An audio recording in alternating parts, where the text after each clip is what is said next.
Let's hit it. Welcome, welcome, welcome, welcome, welcome. It's a good day to have a good day. And you are listening to Bras, Panties, and Sports.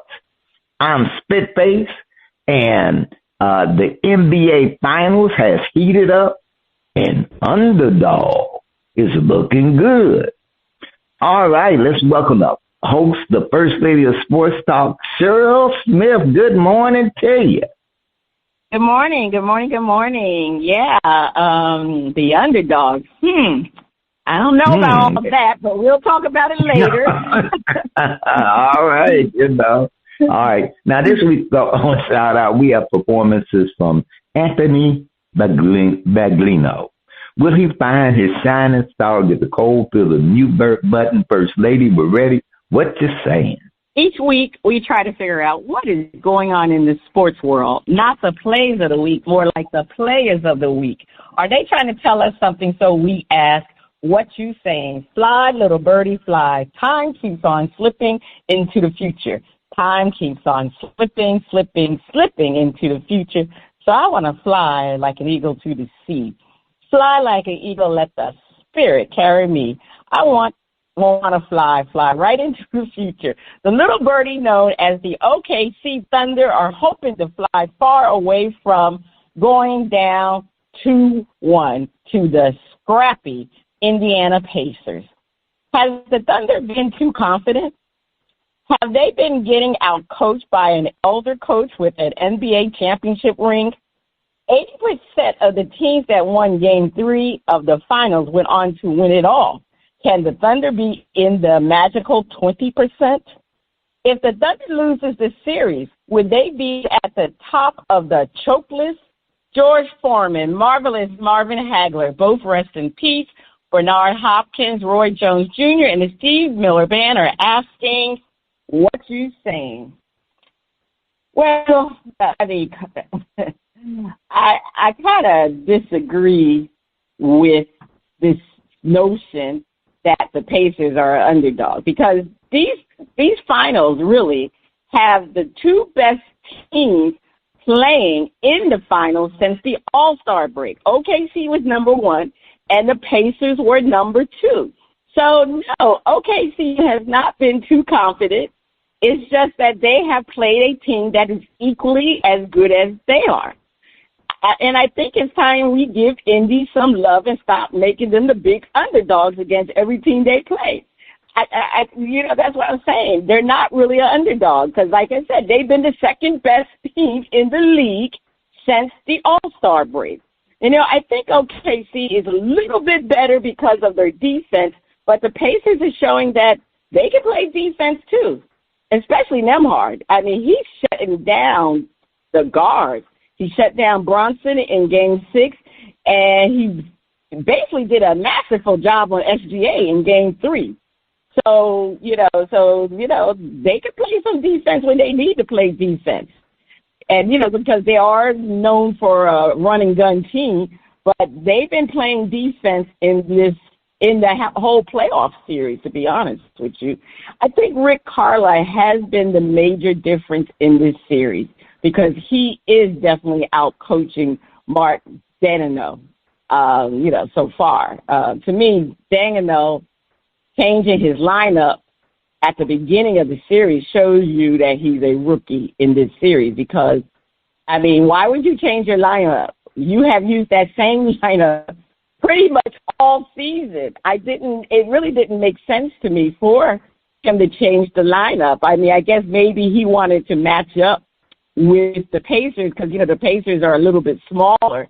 But, I can see you doing that as an adjustment. But play your original lineup. Play your original lineup that got you to where you are today. And if it didn't work, then I can see you making that change. But just to begin the series with your lineup, he's actually stuck with his lineup so far.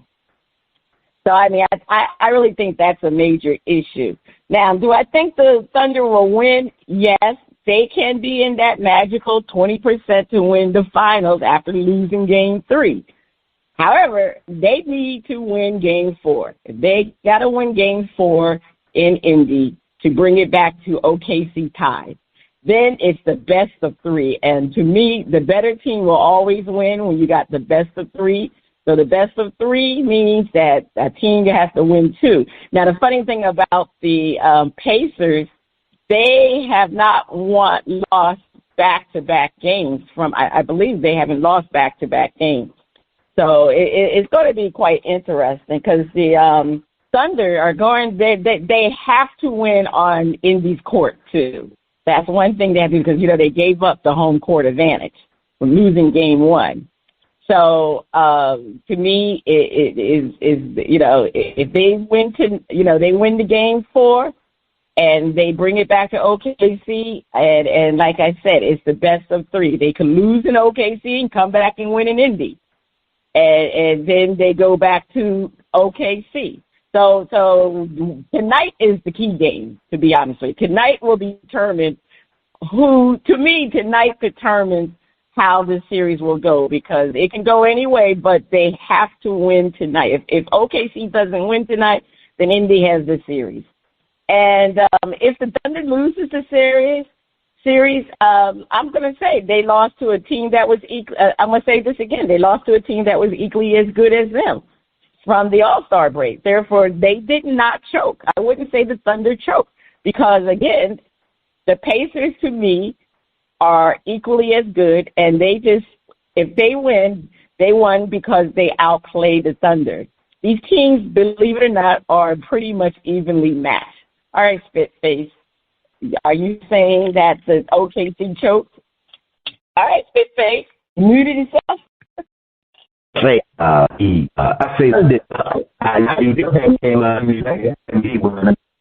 First Lady, is that better?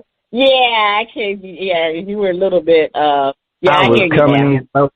All right, okay, but we had some technical difficulties on the volume. But First Lady, I'm looking at the situation, and I'm going between the pundits and the OKC fans. OKC, if they do not win this championship, I think it'll be viewed as they choke. And they have SGA on the team. They got the MVP on the team. And no matter how good the Pacers are, the edge has been given to the Thunder since the All-Star break. So in that sense, but did they really choke?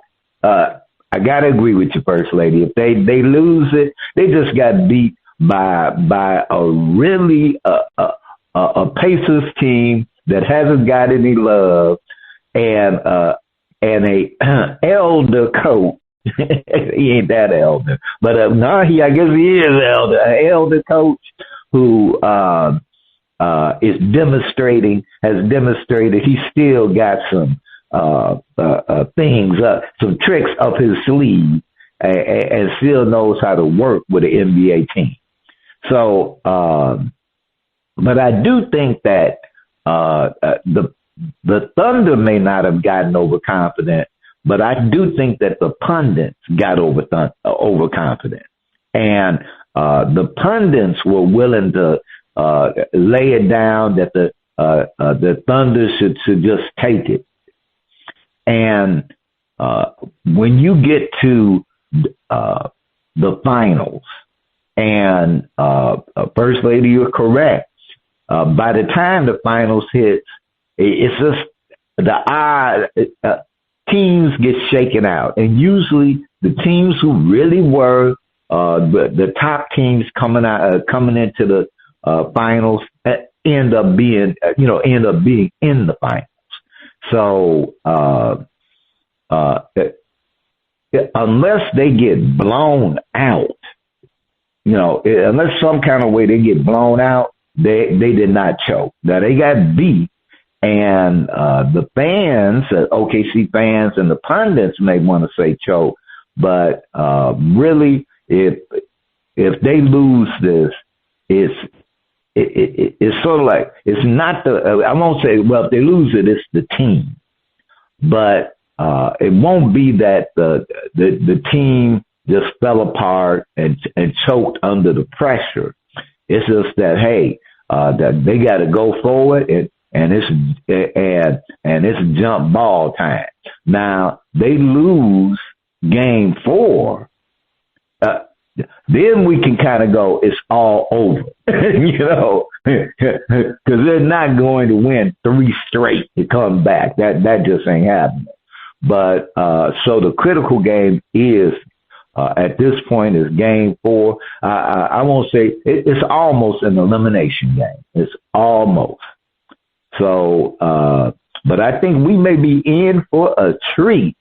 They may be battling this out to the last second. So get your popcorn ready. That's what I'm saying, First Lady. Okay, get that popcorn ready. Yeah, it's been like I said, the whole playoff this year has been very competitive because we really don't have a true team that could have, we say, just won it all. I mean, everybody did pick OKC at the beginning of this, especially after the All-Star break because they were the number 1 team. But like I said, the Pacers have been very competitive. And it's been a very good series, even though I don't think it's been well watched.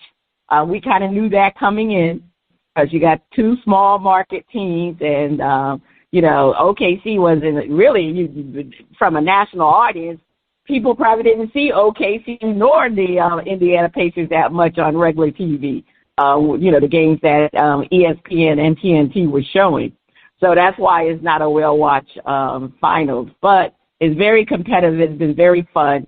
So we shall see, because like I said, you're right. Game 4 is a must-win for OKC. And like I said, after that win, then it's the best of 3. All right, Spitface, over to you. Don't call it a comeback. I've been here for years, rocking my tears and putting suckers in fear, making the tears rain down like a monsoon. Listen to the bass go boom. Explosion, overpowering over the competition. I'm towering. Wrecking shop when I drop these lyrics that'll make you call the cops. Don't you dare stare, you better move. Don't ever compare me to the rest that'll all get sliced and diced. Competition, paying the price. I'm gonna knock you out, huh? Mama said knock you out, huh? We are talking about the knockout punch to the career of Texas safety Jimmy Ward after being arrested for felony family assault Thursday morning in Magnolia, Texas. Beautiful, beautiful Magnolia. Ward, 33, was arrested by the Montgomery County Sheriff's Office at 5:38 a.m. Thursday. He was booked at 6:37 a.m. and was bonded out with a $30,000 bail amount. Ward's charge was elevated to 3rd-degree felony family assault due to allegations of impeding breathing, according to jail records. Did he miss the memo about Zion? A 12-year veteran with 1 year left on his contract with the Texans. Is he dead safety walking? Has his career been knocked out? Leroy Satchel Page, Walter Buck Leonard, and James School Papa Bell are asking, what you saying? First Lady, as we were looking at Jimmy Walker and this situation, the Newswire, the Newswire flashed out that Antonio Brown is being sought after for an attempted murder charge in Florida. And apparently an incident in May, gun was pulled out and fired. So they looking for him. Now, I'm like, whoa, so there are things in life you do not want to have happen to you. And if it's going to be bad, okay, because you did something, there's bad and then there's, I don't want it to be that kind of bad. So, I'm looking, First Lady, I'm going, felony family assault, attempted murder. Gee, felony family assault, attempted murder. Well, I definitely don't want to fall on the end of being charged with any kind of murder, attempted, thought about. The only murderers that I want around me is when I'm watching the FBI on television. But felony family assault. And now, I'm looking at this cat, and I'm going, man. So they took you in, and so they were already going to charge you. You was being arrested, so they was charging you with something. But then they did a little investigation, and they had to. Now, third-degree felony will get you jail, but it ain't. You ain't going. It can get you some jail time. But impeding breathing to me is like you was choking somebody. Now I'm just going, well, you choking the whole family, just one person. And a 12-year vet who actually has been a good player. I think he would have been on the Texans squad this season. But it's like, man, you only got a year left on your contract. We don't know how this situation is going to evolve. And, if there's should we go with this one or go with you? I kind of think you're dead safety walking. And, being that you're not an exceptional player, Jimmy, have fun at training camp, but I don't get you started. You're going to be on the squad when the season starts. Now, Antonio Brown, I'm looking at these. They've had over a month to investigate the situation with the shooting with Antonio Brown. And attempted murder is a pretty strong charge. There's assault. Okay, assault is you're trying to hurt someone, and you may have hurt them, but you weren't trying to kill them. You weren't trying to kill them. You were, you assaulted them. You did, like you touched them, you hit them, or you caused a bodily, but you were not trying to kill them. When you get charged with attempted murder, that means you was trying to kill them. And so the investigation to say, oh no, that this is not some kind of self-defense. You're trying to kill this man. So I know more will get revealed, so we can, because like I said, they're trying to find Antonio Brown, and so obviously he's a hard person to find, and so that we can determine his side of things. But First Lady, felony family assault, attempted murder. Neither one of them is a good look. What you saying, First Lady? Well, the Antonio Brown situation, that happened here in Miami, and it happened in May. He was a match, a big boxing event or something, and he got into an altercation with this individual, and he shot at the individual. That's what the witnesses are saying, even though when the police arrived at the scene, they patted Antonio Brown down. He did not have a gun at that time, but there's a lot of witnesses says that he was the one that fired the shots, and they found the case, the bullets or whatever you call the casings at the scene. So, like you said, was he trying to kill the individual? But I think if you shoot at somebody, what you trying to do? What are you trying to do when you shoot at somebody? So, it will probably get lowered to a different offense later. But initially, you go for the biggest one you can get, and that would be attempted murder. So that's what they're going to go for. But to me, if you shooting at somebody, what you try to do? You try to kill them. They've been investigating. This happened in May, so they've been investigating it. So I feel that obviously if they're bringing these charges against him, they have enough evidence. So, but Antonio Brown has been in a lot of situations. I seriously think he has serious mental problems, and so that's going to play out. Now, in regards to Ward, well, actually, I think he got the Zion memo because he didn't allegedly rape anyone, and there's no proof that there's been years of domestic violence. So I thought he got the memo. The only difference for Ward, he was criminally charged and Zion wasn't. Now that's the big difference. So Ward is definitely dead safety walking. He played 10 times for the Texans last year. He recorded 48 tackles and 2 interceptions. Unfortunately, his season ended with a foot injury that required surgery. So he's still recovering from that foot issue, and he hasn't participated in any of those teams' mandatory minicamp this week.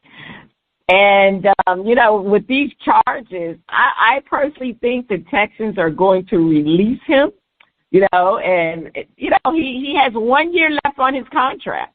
He's a free agent next season. So he played many years. He's recovering from surgery on his foot.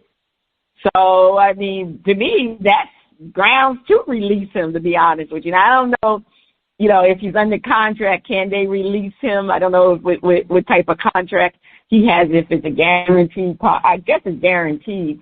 They got probably a lot of rules why you can't just dump a player while they're injured. The NFL has done it, but usually that's when they don't have a guaranteed contract. So I would expect once he gets healthy, I think they're going to let him go. I don't, like you indicated, was his statistics worth his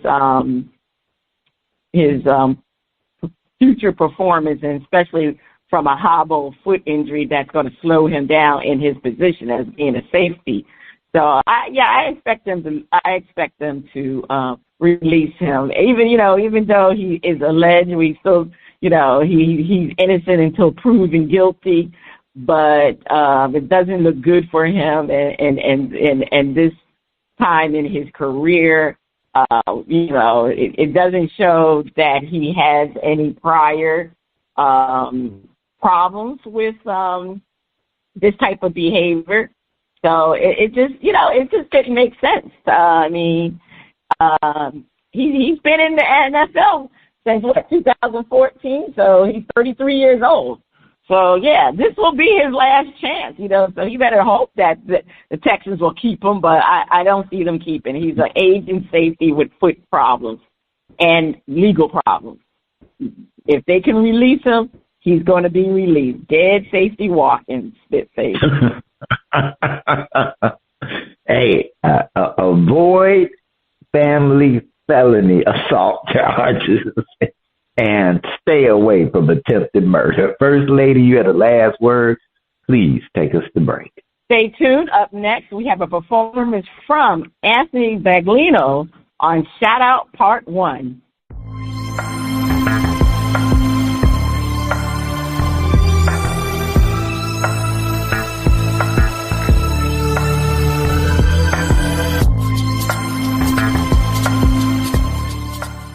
The music flows in from around the globe to get a shout out from the panel. First Lady, I can't wait to hear the music from Anthony Baglino. On Shout Out, we feature new independent artists who are looking to find their shining star. If we like what we hear, we'll give the track a shout out. If we don't like it, we hit the mute. On the first part of Shout Out, we are featuring music from Anthony Baglino out of South from his hit album, Frequencio. They say Anthony Baglino is a Miami-born jazz musician. Oh, he's a homie. Saxophonist and surrealist visual artist, known for blending Brazilian jazz traditions with contemporary experimental elements. Baglino's music is as imaginative and vivid as his artwork. All right, DJ, let's hear Frequencio.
All right. Okay. That was Jazzy Jazz. Spaceface, I'm going to shout it out. I mean, he playing his sax, bringing that salsa jazz to it, Brazilian type of jazz tradition. I'm going to shout it out. Anthony Baglino, he was within his bag, okay? No pun intended, he was within his bag. So I'm shouting out. Are you shouting the song out, or are you going to hit the mute button? I like the song. I think he has a jazzy style. And he's out of South Florida, so I guess they missed that. But all right, my South Florida jazz man. Okay, let's hear I want to hear the next track. I'm shouting it out. Oh, okay. So he's out the South. Florida is still the South. I mean, well, yeah. South Florida to be the South. They consider South Florida to be its own country. But anyway, trust me, I live here. All right. So on part 2 of Shout Out, we'll be featuring another performance by Anthony Baglino. Is that the sound? Speaking of South Florida, is that the sound of our favorite underwater friend from South Florida? It's time for Flip It.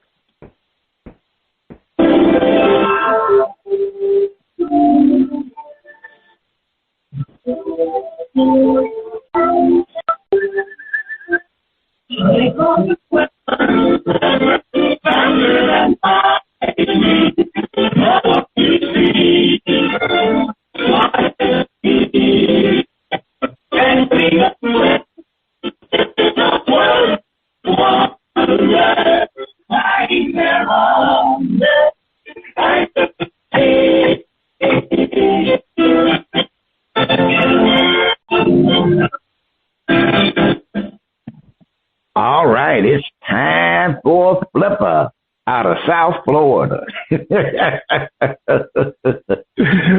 Time for Flipper, where hosts defend the point and then flip the script and defend the opposing view. The Raiders and Chiefs will keep their positions in the AFC West. One at the top, the other at the bottom. Which team will slip and not make the playoffs? Broncos or Chargers? Defend. Sean Payton got the Broncos kicking. Looks like the Chargers will take a licking. First Lady, the Broncos, surprised everybody last year. And Bo, I won't say that Bo knows, but Bo was learning. And Bo was looking pretty good working with Sean. And while I do not have it that the Broncos will be able to manhandle the Chiefs and take the division, because I don't have it that any team in that division will be toppling Patrick Mahomes and company, not anytime soon, and not in this upcoming season. The Raiders, they're going to be the Raiders.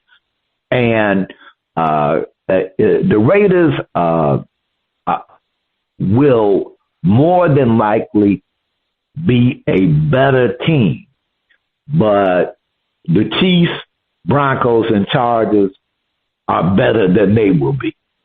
Now, the Chargers, the thing that they have going for them is that they have the quarterback, but they got so many other spots where they, on defense and, what they're going to do, that they did well last season, but they're going to slip back. They're going, this is all right, team, we could be winners. We could be winners.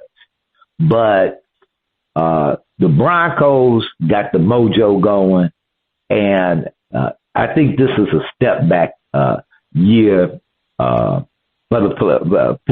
the the Chargers. So they'll be good, but they won't be good enough.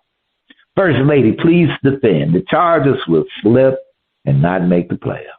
Well, the AFC West is a very tough division.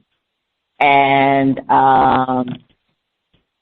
the Broncos, they had such a good season last year. I don't think the pundits predicted both this to have an impressive rookie camp. They didn't predict them to have a good rookie campaign and leading the Broncos to the playoffs. And despite their performance in the wild card game, the Broncos are a strong candidate to return to the playoffs. They still have a strong offensive line. They've added more weapons for Bo Nick, and they improved their running game. They signed key weapons, tight end Evan Ingram, wide receiver Trent Sherfield, and, of course, they drafted one of the top running backs, R.J. Harvey. So, they've improved their offense, and they still re-signed some of their top defensive players, Greenlaw and safety Hufango. I can't remember, Talanoa Hufango, the Polynesian players. Got to get their names right. Now, the Chargers, they're going to slip. They're going to slip right on out of the playoffs. The Chargers are borderline good, and they're borderline bad when they get to the playoffs. When they always play good just to get to the playoffs, but when they get to the playoffs, they are so bad.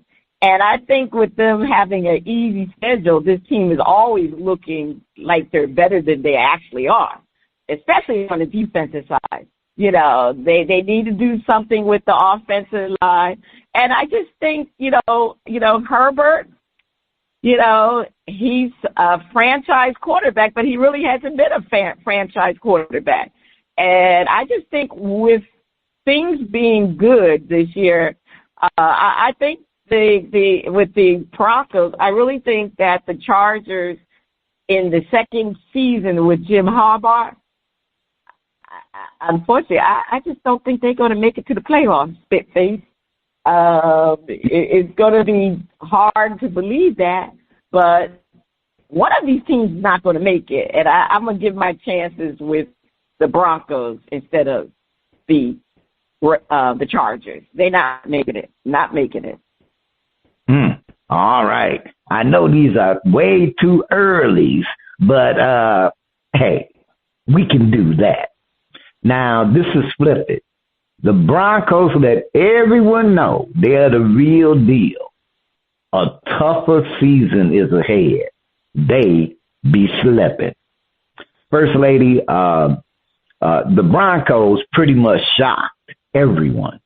And Sean Payton, I got to I got to give him a big pat on the back because he rolled the dice on Bo and came up, hitting it.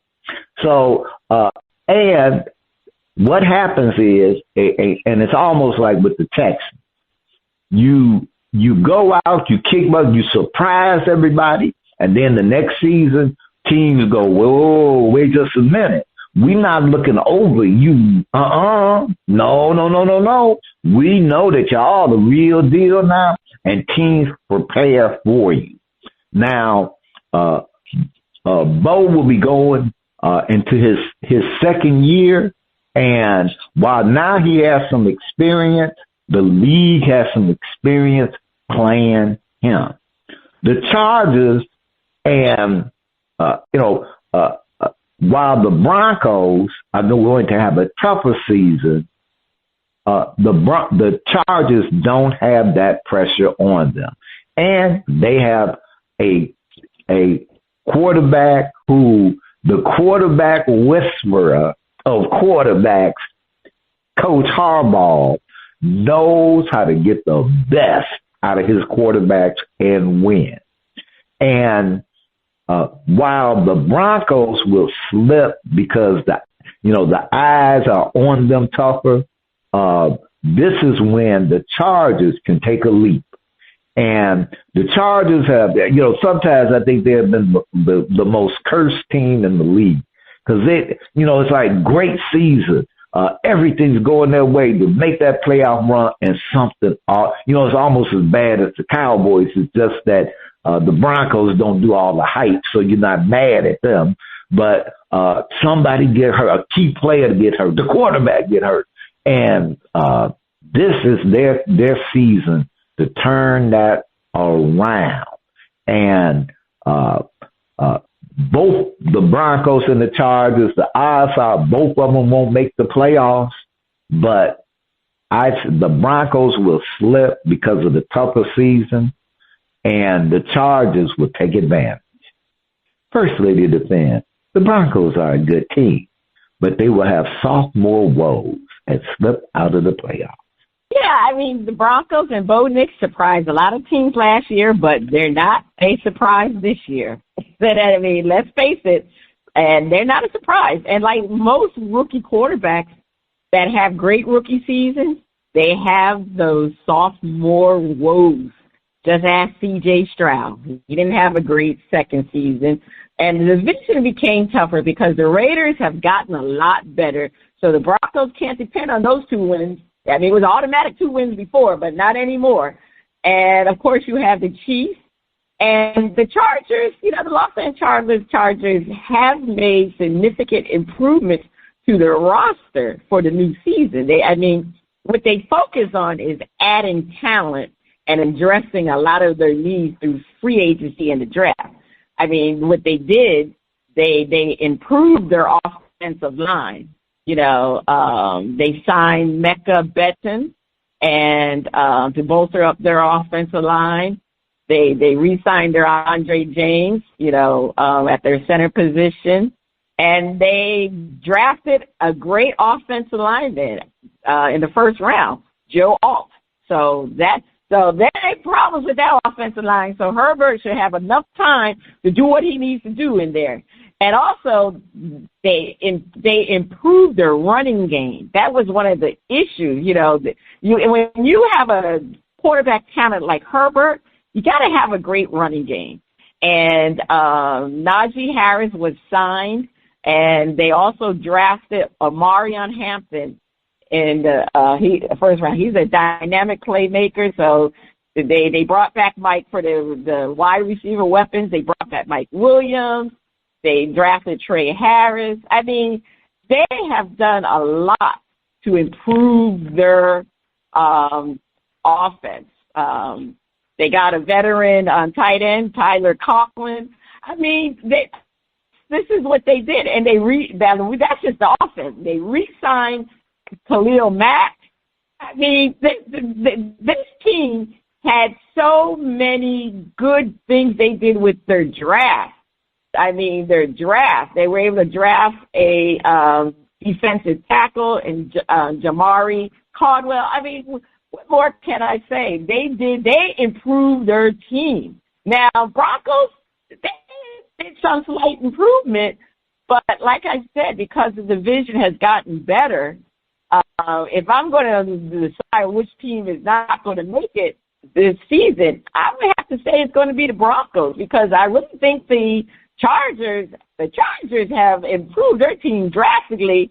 They can finally do something in the playoffs, because they've been bad in the playoffs. We know they're a good, bad team. When they get to the playoffs, they become bad. But maybe these moves have really put them over the hump to make some noise in that West and possibly get to the Western Conference. I mean, the conference game in the playoffs. Yeah, no, the Chargers are definitely going to be better. Not the Broncos. They're going to slip right on out the playoffs. All right, slipping away. But First Lady, it's over to you for more flipping. Kevin Durant is being shopped around, and there are a few suspects interested. The Rockets, the Heat, the Spurs, and the Knicks. And we also forgot the Minnesota Timberwolves is also on that list. We wonder, should the Knicks get Kevin Durant? They defend. Kevin Durant gets them over the hump, and he would love to win one in the Big Apple. First Lady, You know Kevin Durant got big dreamy eyes for the glitter of New York. Now you know he does. He messed around and went to the Nets so that he could get close to New York City, to the Big Apple. Because New York is the apple in his eye.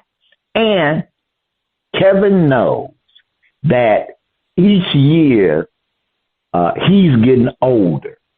And each year he's closer to the end of his career than he was at the beginning. And right now, he's been through a whirlwind. He's been bounced around the last couple of seasons.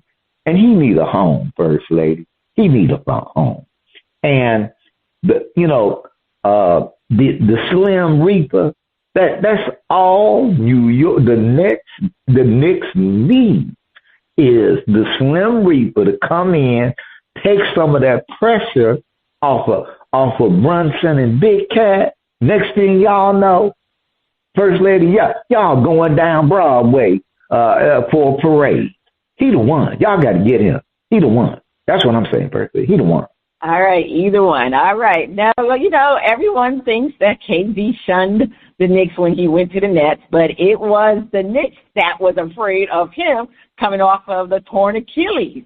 They the one that didn't really push that deal. Everybody think it was KD, but no, it was the Knicks. However, now is the time for KD to come and join the Knicks.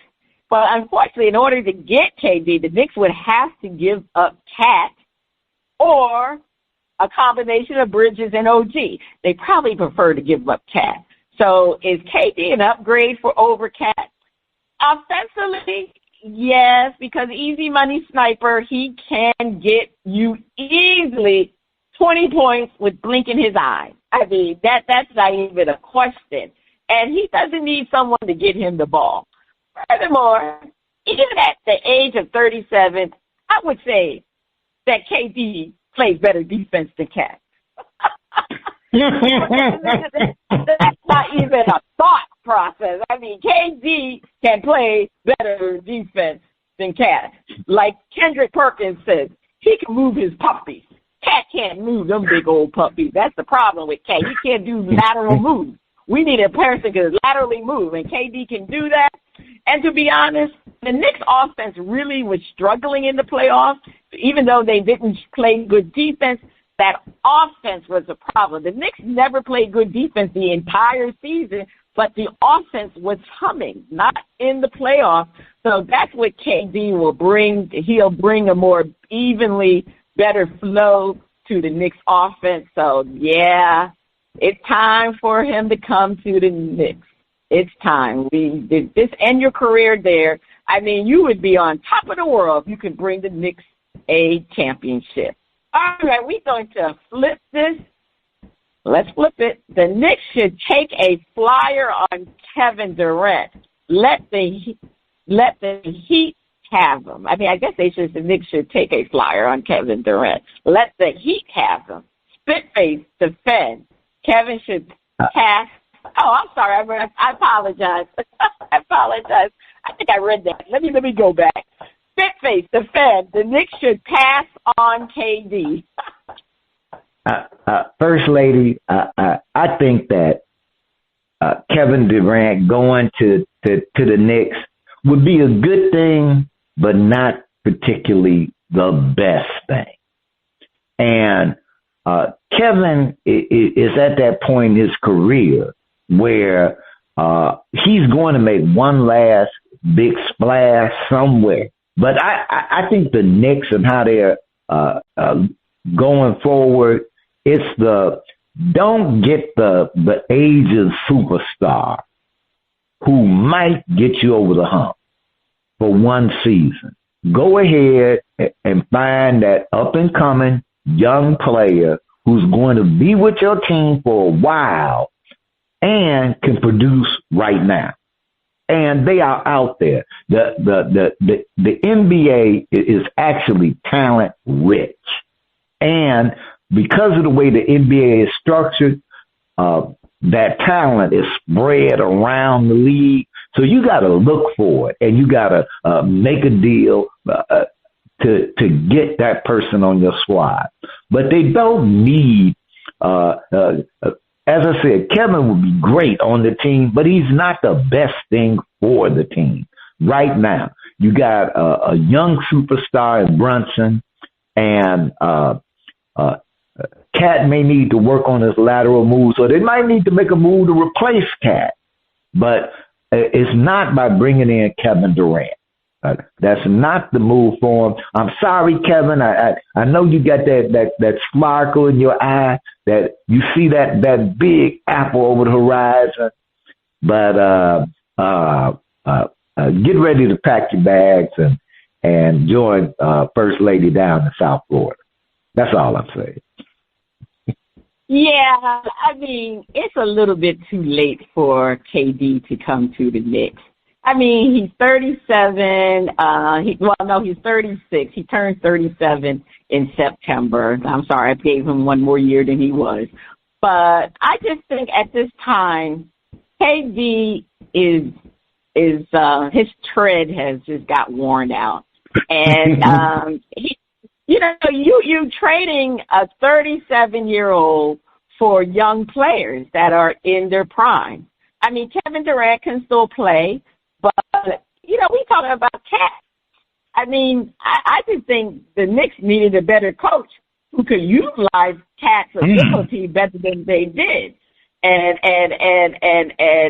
they still were good offensively. Just for some reason, after the All-Star break, I don't know what happened. I don't know if Brunson and Thibodeau got together and said, we're going to freeze Cat out. But the production between those two just seemed to it got worse as the second half of the season progressed. And then the playoff, it was just horrible, But again, KD, is he going to really make a difference for the Knicks?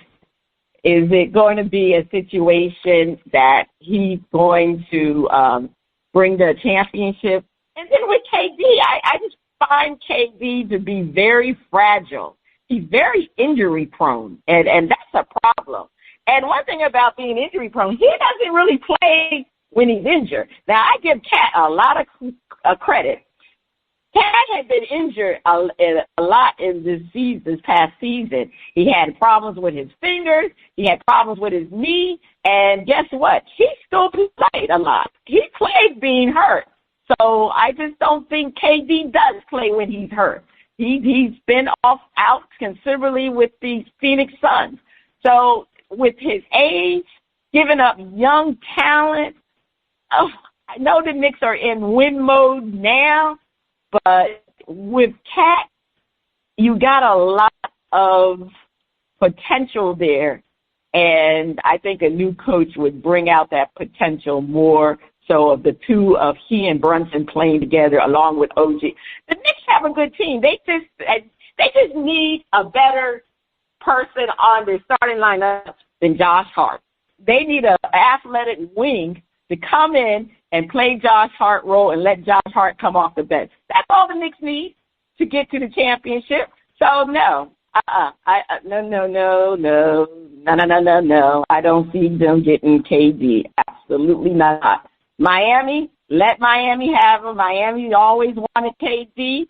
You know what? Maybe Miami can do something with KD at this age, but no, the Knicks cannot. So, no to the no. All right. Faith, please take us to break. All right. And First Lady, they scheming against your Knicks. You know that, don't you? Every person that the Knicks have said, well, can we get permission to, talk to them about the head coaches? They're going to deny it. So they scared of your Knicks. They scared. They wouldn't even let the Knicks talk to Jason Kidd. He ain't even the head coach. He's the head coach. What do you mean he's not even the head coach? Oh, wait, that's right. He's the head coach of the Mavericks. Look, let me just say this. I don't know what on earth the Knicks are doing. I think, let me tell you something. The Knicks always think they're smarter than everybody else.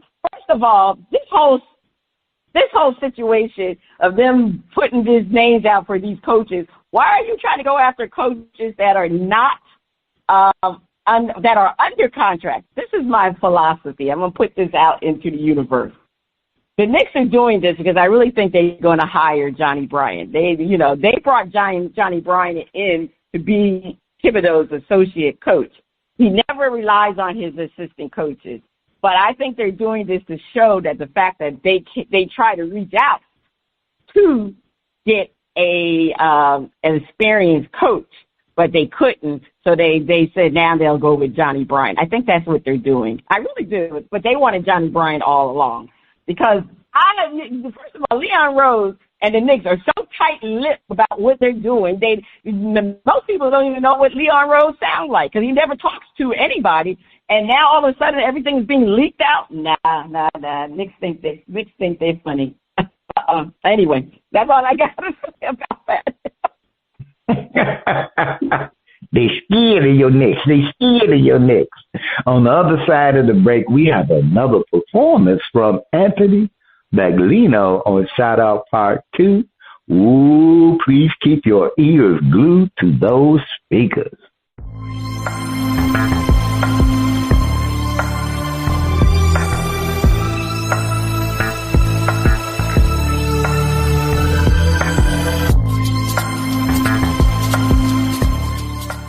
Welcome back. The music flows from around the globe to get a shout out from the crew.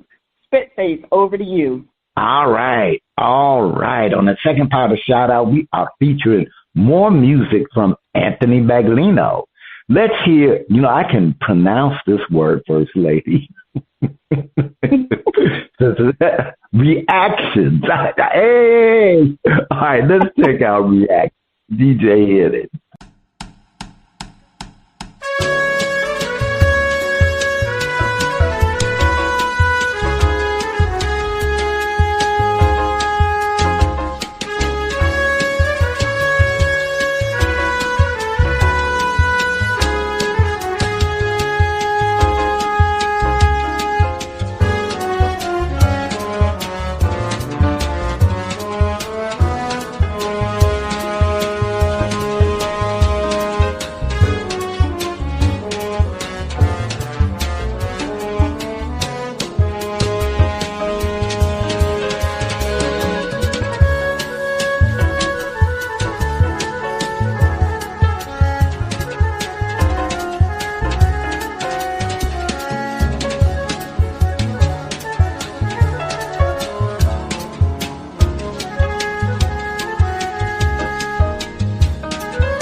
All right, that was reactions. First lady, what's the verdict? Is reactions getting a shout out or the mute button? Yeah, I'm going to shout it out. Like I said, his music is instrumental, but it's very jazzy. It has a nice, comforting beat to it to listen to. And he's an artist and he's a musician, so he knows how to mix the two together. So definitely, I definitely like his music. So I'm definitely shouting out Anthony Baglino. Shout him out. All right, First Lady, you gotta, I know you got those little alerts letting you know who's playing and this weekend and at what venue. You got to keep your eye out for Anthony. You might want to check him out. Exactly. Well, I'm giving it a shout out, and that is the end of shout out. You can check out Anthony Baglino on the Old Grumpy Radio Network, or if you happen to be in South Florida, get your little notifications so you can find check him out live. If you would like to be heard or have any comments, please send your emails and tracks to talent@oldgrumpyradio.com. And otherwise, you have to catch me on the street with a CD. First Lady, over to you. All right, so the NBA Final Championship picks are still in play. Unfortunately, the production crew, I don't know what's going on with these assistants. They did not get the results from our, the conference, the different Eastern and Western Conference Finals pick. So next time we're going to have that. I'm going to have to get on these ladies. I don't know what's going on. All right, Spitface, what is your top story to watch this week? The top story for me to watch this week is Game 4. Because to me, that's an elimination game for the Thunder. Mm-hmm. My top story to watch this week is Shedeur Sanders. How is he going to come out of the mini camp as the top number one quarterback for the Browns? They've been saying he's been having a great mini camp. So I'm just want to listen to some of the chatter after the mini. I think the mini camps are probably over with now, but I want to hear some of those chatters. Can he take that top spot, being the fifth pick overall? That's going to be difficult. But anyway, that's my top story to watch. All right. Well, Spitface, we talk about women's empowerment, and I have to say, how empowering is Caitlin Clark? She has been injured, and unfortunately, it has had significant impact on the WNBA ratings, with national televised viewership down 55% since her injury on May 24th. I mean, the drop is noticeable for the league and also for the Fever. They have also seen a ratings decline by 53% since Clark's absence. Prior to her injury, the Fever's game featuring Clark averaged 1.81 million viewers. After her injury, it just only averaged 847,000 viewers. So my message to the WNBA players, you definitely need to embrace Caitlin Clark. Definitely embrace her, because that means more money for you guys. All right. Check out our current and previous episodes at BrasPantiesAndSports.com. This is Cheryl Smith, the First Lady of Sports Talk, and Spitface. You have been listening to Bras, Panties, and Sports. See you.